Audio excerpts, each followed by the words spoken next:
Assalamualaikum warahmatullahi wabarakatuh. Teman-teman, kembali lagi di channel YouTube saya, Khairun Imam.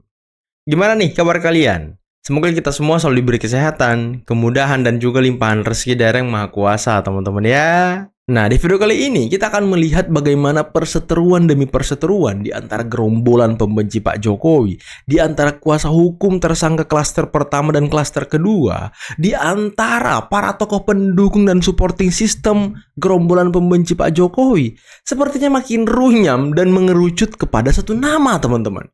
Setelah beberapa hari lalu ya, Faisal Assegaf, Refli Harun menyemprot habis-habisan Ahmad Kozinudin, sekarang giliran kuasa hukum TPUA dan kuasa hukum Egy Sujana yang ikut menyemprot Kozinudin, bahkan sampai memberikan peringatan. Loh, ada apa ini? Kok semua rame-rame menyerang Kozinudin?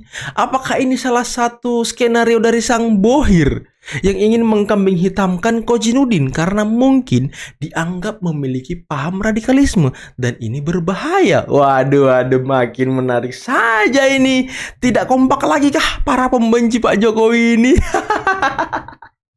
Nah, selain itu teman-teman, saya juga punya video di mana salah satu kader Partai Demokrat ini kok ikut menyentil ketua umumnya. Ada apa ini? Setelah ramai-ramainya isu bahwa dugaan Partai Demokrat yang menjadi salah satu dalang di ijazah Pak Jokowi, sekarang waduh ini internalnya bergejolak juga ini. Nanti kita simak videonya teman-teman ya. Nah, terakhir kita akan mendengarkan penjelasan yang sangat luar biasa dari Bapak Arianto Sutadi yang mungkin sedikit membungkam salah satu pengamat yang berusaha untuk menyudutkan Pak Jokowi dalam kasus ijazah ini. Tapi sebelum kita mulai videonya, jangan lupa like, subscribe, dan share. Dan tanpa perlu berlama-lama lagi, mari kita mulai videonya berikut ini. Saya minta kepada khusus pesan dari klien saya, Pak Egy Sujana, jangan Kozinudin menyebut-nyebut nama Egy Sujana. Satu, yang kedua, Kozinudin tidak boleh juga sebut Roy Suryo CS, 8 tersangka. Berarti melibatkan dirinya, sementara dia tidak ada hubungan apapun dengan Kozinudin. Saya secara pribadi juga tersinggung sama Kozinudin. Ya, kamu jangan terlalu abuse of power. Ingat, kita akan melakukan apapun untuk klien kita masing-masing. Kalau untuk yang dikatakan Roy Suryo CS, jangan selalu Kozinudin membawa nama Roy Suryo CS. Sebutkan siapa-siapa saja yang dikatakan yang ada sama Kozinudin tersebut. Jangan Roy Suryo CS, 8 tersangka. Sementara kita sebagai kuasa hukumnya tersinggung dong, karena saya kan kuasa hukumnya Egy dan Egy tidak setuju dibawa-bawa namanya dengan Roy Suryo CS. Kita menunggu apakah ini dibawa ranah persidangan atau seperti apa. Jika itu dapat dibuktikan dalam katanya sih, saya nggak tahu juga ada restoratif justice atau mediasi, kita kan nggak tahu nih baiknya gimana, ya kan? Nah, karena hukum itu melekat pada diri sendiri sesuai kapasitas masing-masing. Nah, mempertanggungjawabkan apa yang kita lakukan, perbuatan apa yang telah kita lakukan, itulah hukum. Jadi nggak bisa CS begitu atau dan kawan-kawan. Kalau memangnya Roy Suryo dengan si A, dengan si B, dengan si C, siapa saja yang menjadi Kliennya hak untuk dibela, diargumenkan, dievaluasi oleh seorang Kozinudin. Nah, kita sebagai kuasa hukum Egy Sujana tidak sepakat, ya.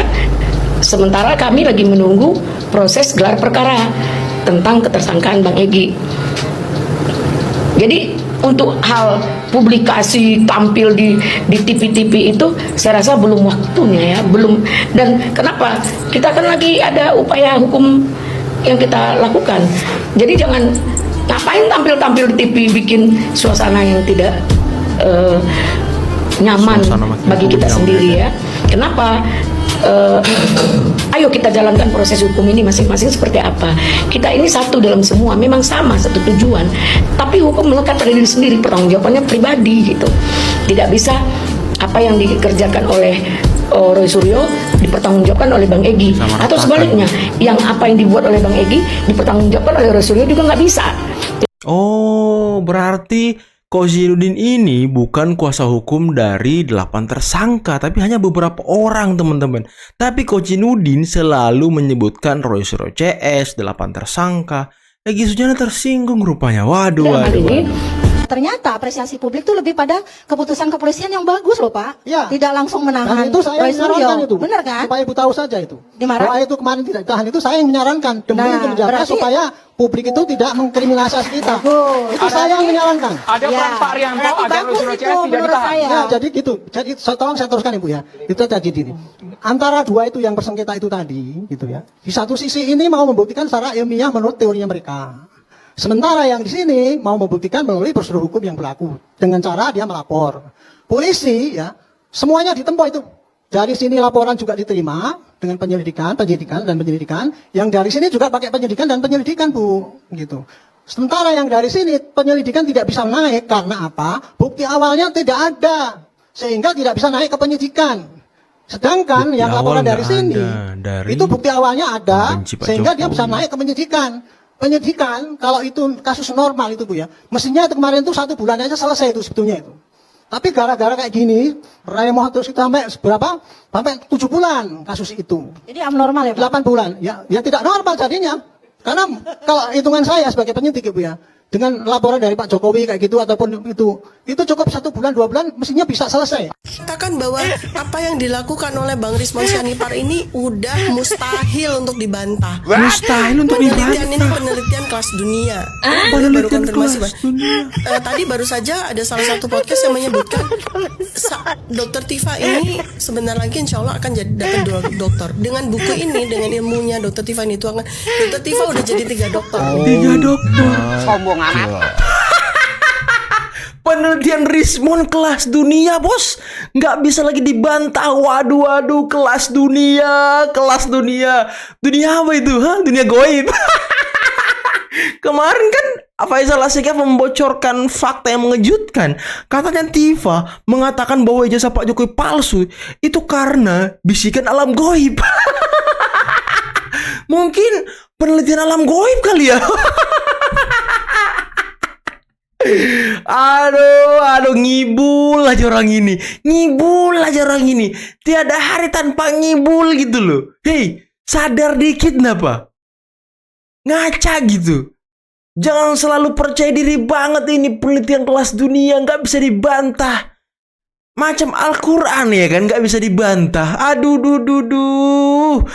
Ini orang ngapa sih? Suruh bangun kayak orang ini. Tipa bangun. Bentar lagi kau dibui. Ya salah orang ini loh. Penelitian kelas dunia. Mengenai soal mediasi dan lain sebagainya, kubu Dr. Tifa nggak tahu menau. Bentar. Lagi-lagi Refli Harun senggol Kozhinuddin. Loh. Senggol menyenggol terus orang ini, teman-teman. Karena yang dirapatkan oleh kubu Ahsan juga kita nggak tahu. Tapi yang jelas pada press conference di Polda Metro Jaya yang kemudian disampaikan Kozhinuddin dan saya mendengar juga di situ terkait dengan gelar perkara khusus. Cuma namanya orang yang kalau ngomongnya lancar betul kan, ya kita di satu sisi kan untuk kelebihan, di satu sisi kadang-kadang nggak ada remnya, maka dibahas juga macam-macam gitu ya. Disebutlah nama Faisal Asegaf, nama tim percepatan reformasi Polri. Refli Harun nggak disebut, tapi disebut juga orang yang ngaku-ngaku sebagai jubir katanya. Saya sendiri sebenarnya menyesalkan, dalam tanda kutip menyesalkannya. Kenapa? Karena saya mengatakan kita harus membedakan antara lawyer dan aktivis ya, atau academician. Kalau Anda sebagai lawyer, maka yang harus Anda lakukan adalah how to save the client. Bagaimana menyelamatkan klien Anda. Ya.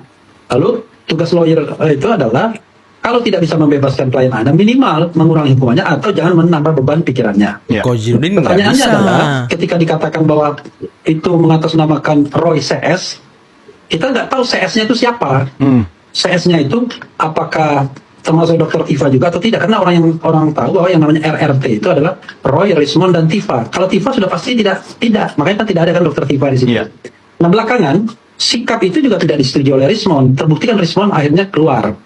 Apakah Rismon kemudian pro mediasi? Saya juga tidak tahu karena belum ada pembicaraan di antara mereka tim lawyer dari Abraham Samad CS untuk menyampaikan gelar perkara khusus, dan kemudian Husainuddin menambahkannya dengan tolak mediasi dengan macam-macam dan lain sebagainya yang saya kira saya sendiri nggak tahu rapatnya itu di mana. Kemudian tentu Dr. Tifa juga pasti juga tidak tahu. Rismond juga saya nggak ngerti apakah persetujuan dia atau tidak. Roy Suryo pun saya juga tidak tahu apakah persetujuan atau tidak. Karena yang saya tahu, ketiga orang ini tidak pernah menolak mediasi, tidak pernah menolak negosiasi. Karena mediasi dan negosiasi itu adalah kan bagian dari kerja lawyer sesungguhnya. Kalau aktivis, ya Anda bisa mengatakan ganyang Jokowi, gantung Jokowi dan lain sebagainya. Tapi kalau kerja lawyer itu berbeda. Makanya saya bilang, Anda harus bedakan antara seorang aktivis dan seorang lawyer. Kalau seorang lawyer kerjanya beda dengan seorang aktivis. Justru yang membantu tadi ditersangkakan. Adinda, ya Adinda ya. Saya tahu bahwa pasti Adinda setelah ini akan dicari oleh tim RRT ya. Ini Rido yang ini kan menantunya Amin Rais kan? Hah? Nah, saya barangkali bukan mewakili, sedikit mewakili. Jadi Adinda bersedia kalau suatu saat diminta sebagai ahli di persidangan? Ya harus Bang. Harus. Harus. Alhamdulillahirrahmanirrahim. Itu dengar ya. Roy, Rismond dan Dr. Tifa ya, Ridho Rahmadi bersedia untuk menjadi ahli di persidangan menerangkan bagaimana ilmiahnya buku Jokowi's White Paper ini. Sampai mengatakan nggak bisa kita bantu. Nggak bisa kita bantah juga katanya. Waduh.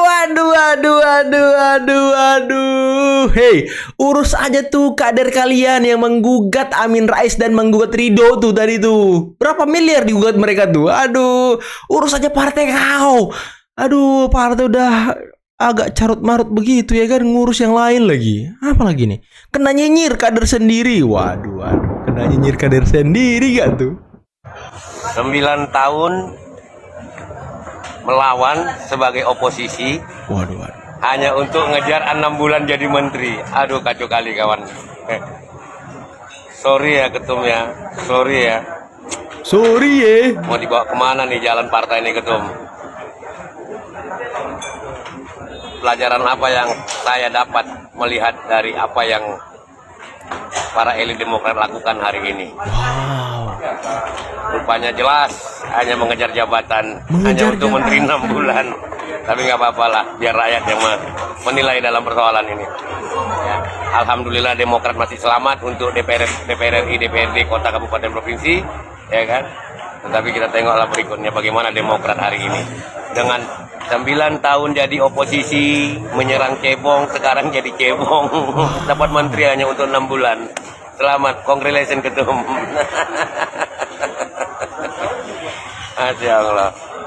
Oke, kalau untuk proses hukum, itu kan tidak ada yang mewajibkan itu. Dan untuk menunjukkan Pak Jokowi tetap komit di persidangan, apalagi pemeriksaan korban itu paling pertama.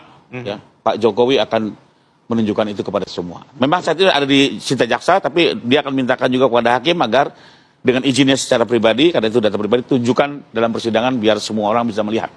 Jadi sudah ada forumnya, sudah ada komitmennya, tinggal tunggu waktu saja. Jadi kalau ini pengadilan ya? Kalau ini berkas lanjut, sebenarnya nggak lama kok. Itu di sidang pertama sudah langsung selesai. Proses itu terbuka. Nah, saya rasa sudah lebih dari 1 tahun episode demi episode kisah sinetron ijazah palsu Jokowi ini bergulir dan menuju ke akhir-akhir episode di mana antagonisnya sepertinya akan segera ditahan. Apakah kalian termasuk yang menganggap antagonisnya ini adalah Pak Jokowi, atau kalian menganggap antagonisnya adalah Roy Suryo dan kawan-kawan? Dalam kasus seperti ini, saya tidak mengatakan mereka ya, dalam kasus seperti ini, orang-orang yang akhirnya mau untuk melakukan penyerangan ini memang akhirnya dimodali oleh orang-orang atau pihak yang berseberangan dengan pemerintah. Tapi mereka ini posisinya tidak head to head. Karena kalau mereka ini head to head, mereka harusnya nggak perlu bersembunyi dan diwakili oleh perantara ini tadi. Ini artinya sebenarnya orang-orang ini adalah orang-orang yang mungkin saja saat ini itu mendukung Pak Prabowo, mengakunya seperti itu. Dan orang-orang ini memanfaatkan apa yang dilakukan bisa saja oleh orang-orang yang mendalilkan ijazah palsu ini tadi, dan terus kemudian memberikan ya mungkin sumbangan seperti itu agar ya apa yang dilakukannya ini bisa lebih masif lagi. Tapi ini semua kan dugaan. Tapi ya itu tadi, yang tidak masuk akal seperti saya pernah bahas di konten yang sebelumnya. 1 tahun lebih ini bergulir. Jangankan untuk membiayai proses meramaikan kasus ini, untuk memenuhi kebutuhan hidup saja ini sangat luar biasa loh. Mereka ini kan orang-orang lanjut usia yang usianya di atas 50 tahun ya. Lanjut Dan usia, mereka ya kan? nggak kayak anak muda yang bisa dikasih makan mie instan atau tahu goreng atau seblak terus kemudian kenyang gitu. Mereka ini tuh hidup dari mana? Saat mereka memperkarakan ini, mereka kan butuh nafkah. Mereka dari mana? Nah, otomatis ini pasti, ya, nggak pasti. Saya menduga ini ada orang-orang yang memang ikut memberikan support. Tapi ya, tadi itu ini orang-orang yang memang tersembunyi. Dan mustahil kalau ini menggunakan uang pribadi mereka. Ya, nggak mungkin. Pergi ke Australia dan sebagainya. Dan ini seharusnya masyarakat sudah tahu bahwa hal seperti ini tuh absurd. Kalau kita percaya bahwa ini adalah demi bangsa dan masyarakat Indonesia, jadi kita sedang melakukan penelitian terus dikriminalisasi, kita tahu sekali bahwa ini sangat-sangat politis. Pokoknya nggak bisa kita percaya dengan begitu saja. Ini sudah menjadi perhatian publik. Perhatian publik. Fotonya orang yakin bukan foto Jokowi. Terus siapa tuh? Kemudian juga capnya itu cap kok di bawah foto. Cap di bawah Font foto. face-nya, belum tata letaknya. Pokoknya dari pihak kita, aktivis dan akademisi sudah meneliti sehingga meyakini ijazah model begitu palsu. Palsu. Yang belum bisa membuktikan Jokowi. Jokowi belum bisa membuktikan ijazahnya asli. Kok Baru belum bisa ngomong membuktikan? saja, belum ada bukti. Jadi kalaupun nanti ditunjukkan benar nih di pengadilan, kita akan minta bahwa yang ditunjukkan itu teliti oleh pusat laboratorium forensik, itu kan, yang independen. Kemudian juga mungkin yang boleh di luar negeri sebagai second opinion, gitu kan. Pokoknya nggak bisa kita percaya dengan begitu saja. Ini sudah orang tua. menjadi perhatian publik. Aduh, katanya diperiksa di laboratorium forensik. Udah 2 kali, Bung. 2 kali dilapor. Di Barreskrim dan di Polda Metro. Udah 2 kali. Emang di Indonesia ini siapa yang punya lapor kecuali Polri siapa? Terus kamu bilang diperiksa luar negeri, ya salam. Kalau di luar negeri terus mengatakan bahwa ijazah Pak Jokowi identik gimana? Mau mencret kali ada. Aduh, aki-aki. Kalau kata netizen sih udah bau tanah gitu ya kan, aduh. Tapi ya enggak lah teman-teman, beliau ini enggak bau tanah. Beliau ini masih bau ya manusia gitu, bukan bau tanah. Mungkin ya pikirannya aja gitu yang terlalu negatif, yang terlalu busuk gitu ya kan. Sehingga ya apapun yang dilakukan penelitian terhadap ijazah Pak Jokowi yang dilakukan Roy Suryo CS ya dianggap benar sama mereka. Padahal mereka nggak tahu penelitian apa yang dilakukan Roy Suryo CS, penelitian apa? Penelitian apa? Kau bilang itu palsu, kau bilang ijazah Pak Jokowi palsu. Melihat pun kau tidak pernah, memegang pun kau tidak pernah. Terus kau tuduh Pak Jokowi ijazahnya palsu. Itu logikanya dari mana orang tua? Hah? Orang tua. Terus kau bilang Pak Jokowi tidak bisa membuktikan ijazahnya asli. UGM udah ngomong Pak Jokowi berhak memegang ijazah aslinya.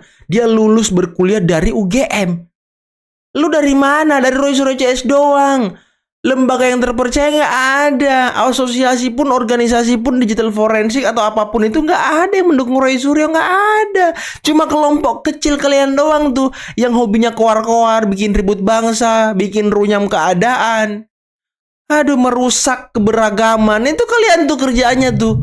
Apa sih kalian ini kerjanya? Ha? Nyari duit dari nyerang Pak Jokowi. Aduh, dan bagaimana nih perseteruan antara Kozinudin dengan kuasa hukum TPUA, kuasa hukum Egy Sujana, Refli Harun, Faisal Assegaf? Sepertinya Ahmad Kozinudin ini bentar lagi ditendang, teman-teman. Bentar lagi mungkin tidak menjadi kuasa hukum dari Roy Suryo. Dan ternyata dia tidak menjadi kuasa hukum Tifa, tidak menjadi kuasa hukum Rismon, hanya Roy Suryo. Nah, terus dia bilang Roy Suryo CS. CS-nya itu siapa? Hah? Siapa CS-nya nih? Aduh, kok dia terus yang tampil? Kenapa tuh? Kenapa Kozinudin terus yang tampil? Kenapa kuasa hukum Egy Sujana nggak pernah tampil? Kenapa kuasa hukum, kalau kuasa hukum Tifa ya biasa tampil lah di TV. Kemarin dia tampil di TV One. Ya kan, kalau kuasa hukum Tifa sering tampil, kuasa hukum Rismon juga mungkin sering tampil. Tapi kok yang selalu di highlight itu Kozinudin, padahal ternyata dia bukan pengacara Roy Suryo, bukan pengacara Rismon dan Tifa. Aduh. Apakah si Empel ini punya misi khusus juga, teman-teman? Apakah dia punya niat khusus juga dalam mendampingi Roy Suryo? Apakah dia ingin mengkampanyekan ideologinya dengan mendampingi aktivis-aktivis peneliti-peneliti ini? Hah? Menyebarkan ideologinya dengan soft landing, dengan tidak barbar seperti dulu, ya kan? Apakah seperti itu yang dia inginkan, teman-teman? Makanya kan Faisal Segaf ngomong kalau orang ini punya pemahaman radikal dan terorisme. Waduh, keras juga ya. Tapi gimana menurut kalian, teman-teman? Coba komen di bawah ya. Oke lah, mungkin cukup sekian dulu video kali ini. Jangan lupa like, subscribe, dan share videonya. Akhir kata, billahi taufiq wal hidayah. Assalamualaikum warahmatullahi wabarakatuh. Bye-bye.